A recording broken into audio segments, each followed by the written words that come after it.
நட்ட உன் பச்சையெல்லாம் இன்னும் கொஞ்ச நேரத்துக்கு அப்படியே கவரோட காக்கா தூக்கிட்டு பறந்து போக போகுது பாரு. அப்புறம் நீ தான் கியாமியான்னு கத்திட்டு கிடக்க போற. எடுத்து தின்னு.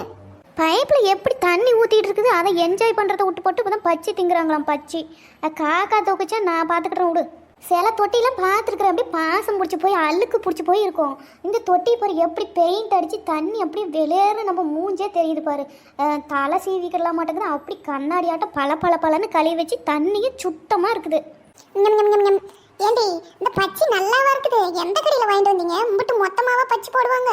அப்படி பச்சின்னா அப்படியே அந்த துணி மாதிரி நல்லா சாஃப்டா இருக்கிறதுல, இது கடிக்கிறதுக்கே பாரு ரொம்ப ரஃப்பாகும். என்ன மாவம் ஏன் சுத்தமா நல்லால? பார்க்கறதுக்கு நல்லா இருக்கிற மாதிரி தானே தெரியுது. இரு நானும் சாப்பிட்டு பார்க்கேன். ஆட பச்சை என்ன இவ்வளவு வரன்னு இருக்கிற மாதிரி இருக்குது. எது சோள மாவெல்லாம் போட்டு கலந்து அடிச்சு விட்டு போட்டு விட்டானாட்டுங்குது. ஒரு பச்சை கூட சாப்பிட முடியாதாட்டுங்குது. முழுசா ஒன்றை தின்னோம் விக்கிக்கிட்டு போய் சேர்ந்துருவோம்.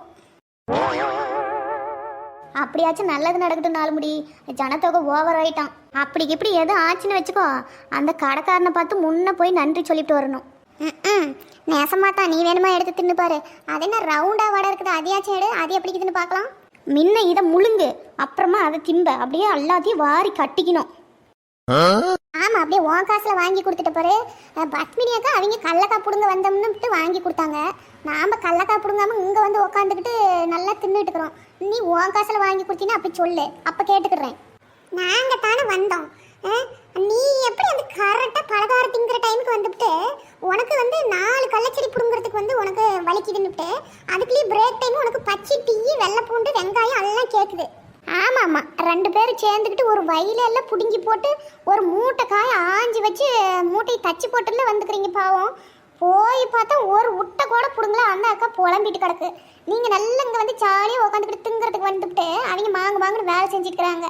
அடியே நாங்கள் 2 சரவு பிடுங்கி போட்டுக்கிறோம். கை காலம் மண் அடிச்சு போய் அப்படியே வத்திம்பாங்க மறுக்குன்னு. சரி தண்ணி ஓடுத்து தொட்டியில் போய் கையை காலை கழுவிட்டு வாரோன்னு அவங்க தான் அங்கேயே உட்காந்து சாப்பிட்டு போவாங்க அப்படின்னு சொல்லி கொடுத்து விட்டாங்க. சரி இங்கே வந்து பார்த்தா நல்லா ஜாலியாக இருந்துச்சுன்னு கொஞ்ச நேரம் உட்காந்துட்டு இருக்கிறோம். சரி இந்த பச்சை நல்லா வரட்டி கணக்காக இருக்குது. இதெல்லாம் சாப்பிட முடியாதாட்டுக்குது. வாங்க போய் குழம்பு கிளம்ப இருந்துச்சுன்னா அதுலேயாவது தொட்டு தின்னுட்டு வேலையை பார்க்கலாம். அப்படியே போட்டு வந்துட்டு அவங்கள எவ்வளோ பிடுங்கிட்டு இருப்பாங்க. பார்த்து பொறுமையாக இறங்கி வாங்க. தண்ணியில் கிண்ணியில் உளுந்து தொலைச்சிப்படாம.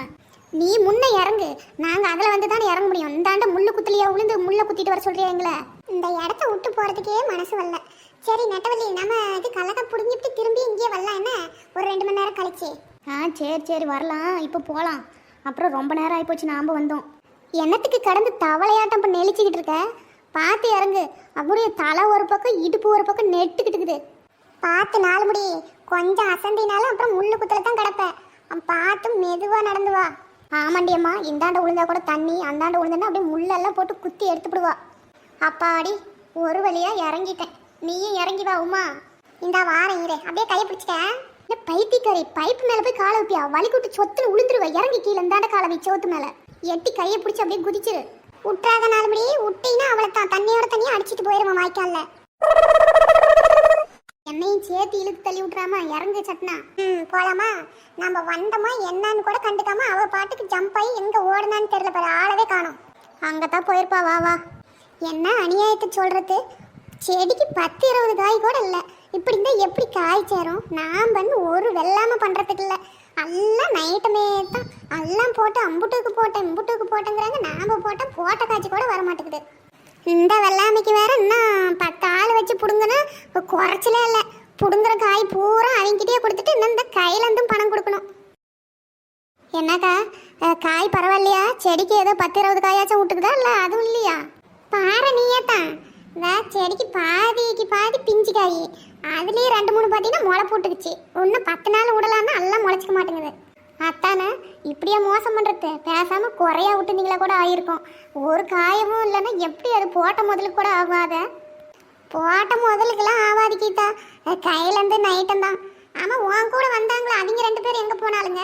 இந்த வாரம் போய் கை கால் மூஞ்ச கழுவிட்டு சாப்பிட்டுட்டு வாரேன்னு சொல்லிட்டு போனவளுங்க இன்னும் ஆளை காணோம். அங்கே தொட்டியில் தண்ணி ஓடிக்கிட்டு இருந்துச்சு. அங்கே கொஞ்ச நேரம் நாங்கள்லாம் தான் உட்காந்துக்கிட்டு பேசிக்கிட்டு பச்சையை சாப்பிட்டு வந்தோம். அந்த பச்சை என்னக்கா அப்படியே தொண்டையை விக்கிக்கிட்டு போகுது. அது எந்த கடையில் வாங்கிட்டு வந்தாங்க அந்த அன்னை?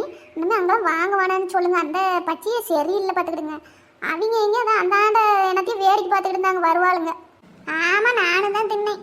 அது என்னமோ அப்படித்தாங்குது வரட்டியாட்டம். அது ஒரு காக்கான்னு கத்திட்டே கிடந்துச்சு இந்த கடலக்காய்க்கு. இந்தா நீயாச்சும் தின்னுபிட்டு போன்னு தூக்கி போட்டுவிட்டேன். இந்தா வந்துட்டால பொறநாள் நிற்கிறா. எங்க நெட்ட வெளியே விட்டு வந்துட்டேன். அது வந்து அவளுக்கு குமிஞ்சிட்டு புடுங்கிறதுக்கு வாட்டப்படல. அது காலு ரொம்ப நீட்டமாக தான் குனிய முடியலையாம். உக்காந்துக்கிட்டு பிடிச்சாலும் காலு விருத்து போயிருது அப்படின்னு நான் நீட்டி போட்டுட்டு அங்கே உக்காந்துக்கிட்டு கடலக்காய் ஆஞ்சிக்கிட்டு இருக்கிறா. நீ போய் பிடுங்கி போட்டுட்டு வா, நான் ஒண்டி கடலக்காய் ஆஞ்சிக்கிட்டு இருக்கிறேன்னு நல்ல ஜாலியாக காலை நீட்டி போட்டு நெவலில் உட்காந்துக்கிட்டா ஜங்குன்னு. ஆடா ஆமாவா புடுங்கிக்கலாம், நானே பார்த்தேன் பாவம். காலை மடக்கிட்டு புடுங்கிட்டு கிடந்தா. அவளுக்கு ரொம்ப உயரமாக்குறால குமிஞ்சிக்கிட்டு புடுங்க முடியாது. மண்டி போட்டுக்கிட்டு புடுங்கிட்டு கிடந்தா. அவளும் என்னத்தான் பண்ணுவா. சரி ஆஞ்சி போட்டுக்கிட்டுக்கிட்டோம். ஆமா அந்த அக்கா போய் சாப்பிட்டுட்டு வரணும்ட்டு போனாங்க. என்ன அவங்களையும் காணமா, நீங்க ஒண்டியுமே தான் புடுங்கிட்டு இருக்கிறீங்களா? அவங்க வரத்துக்கு நேரம் ஆகுமா? நேரத்தோட புடுங்கி போட்டு போய்க்கிறாங்கல்ல. வருவாங்க. வீட்டுல வேலை கிடக்கும்ல, எல்லாம் பார்த்துட்டு அப்புறம் மாட்டுக்கண்ணெல்லாம் பிடிச்சி கட்டி தண்ணிக்கு நீ காமிச்சுட்டு எங்கன்னா கட்டிட்டு வருவாங்க. இங்கத்தான் பிடிச்சிட்டு வந்து கட்டுங்க, மேவு கிடக்குதுன்னு சொன்னேன். என்ன பண்ணுவோம் அப்படி தெரியல. காடு வேற ஈரமா இருக்குது இல்லக்கா, மாட்டுக்கண்ணை கட்ட சொன்னீங்களா? அப்புறம் கால் மெதிப்பட்டு காடு இறுவி போயிடாது? அப்புறமா ஓட்டுறதுக்கு ரொம்ப சிரமமா இருக்குமே. ஆமா மெதிப்படுத்தினா காடு இறுவித்தான் போயிடும். அவங்க நம்ம காட்டுல வேலை செஞ்சுட்டு இருக்கிறாங்க அப்படின்னு சொன்னேன். அவங்க என்ன பண்ணுவாங்களோ தெரியல. அப்புறம் கட்டியா தான் டிராக்டர்ல ஓடுங்க, அப்படியே தூக்கி போடும் பாறாங்கல்லாட்டம். பிடிச்சிட்டு வந்தாங்கன்னா அப்படியே ஓரம் பொடியில கட்ட சொல்லுங்க. அப்புறம் நடு வயல்ல கட்டிவிட்டு அப்புறமாட்டிக்கு போட்டு குழப்பி போடுங்கல்ல. அப்புறம் மெடிக்கால் பட்டு போச்சுன்னா அப்புறமாட்டிக்கு ஓட்டுறதுக்கு சிரமமா தான் இருக்கு. சொல்லுங்க என்னப்பா. சொன்னா அதெல்லாம் கட்ட மாட்டாங்க பாவம். நானே தான் சொல்லிவிட்டேன். அப்புறம் மாட்டி சொன்னா நல்லாவாக்குது. ஒரு நாளைக்கு கட்டி மேய்ச்சிக்கிட்டு தான் போகட்டும்மா. ஏன்னா அவங்க நம்ம காட்டுக்கு ரெகுலராக எப்போ கூப்பிட்டாலும் வந்து வேலை வரலன்னு சொல்ல மாட்டாங்க. எந்த வேலை கிடந்தாலும் விட்டுட்டு வந்து செஞ்சு கொடுத்துட்டு போவா அப்படி பாவம். சரி சொன்னேன். அப்புறம் உங்கள் விருப்பம். சரி வாவும்மா, நம்ம 2 பேரும் போய் அந்தாண்டு பிடிங்கிட்டு வருவோம். இந்தாண்ட வீங்க பிடிங்கிட்டு வரட்டும். சரி கீதா நீ போ, நான் வரேன். இந்தாண்ட தளவுக்கு போயிட்டான். சரிக்கா நீங்கள் போய் சாப்பிட்டுட்டு வாங்க. நானும் கீதாவும் பிடிங்கிட்டு இருக்கிறோம். நீங்கள் காலையிலேயே சாப்பிடாம கொள்ளாம தானே எடுத்துகிட்டு வந்தீங்க. நீங்களும் வரீங்களா? ஆளுக்கு ஒரு சாப்பிட்டுட்டு வரலாம். நிறையா தான் எடுத்துகிட்டு வந்தேன். இல்லைக்கா அந்த பச்சை சாப்பிட்டதே ஒரு மாறிக்குது. அந்த எண்ணெய் சரியில்லையாட்டுறது, ஏதோ பழைய எண்ணெய் போட்டானா என்னமோ தெரியல. நான் இன்னும் ஒரு 1/2 மணி நேரத்தில் வீட்டுக்கு போயிடுவேன். நீங்கள் போய் சாப்பிட்டுட்டு வாங்க போங்க. சரி. நீங்கள் என்ன பண்ணுறீங்க, செடியெல்லாம் பிடுங்கி உட்டையாக போட்டு வைங்க. அங்கங்கே போட்டு வச்சிங்கன்னா கலாமுலான்னு எல்லாம் களைஞ்சு போயிடும்.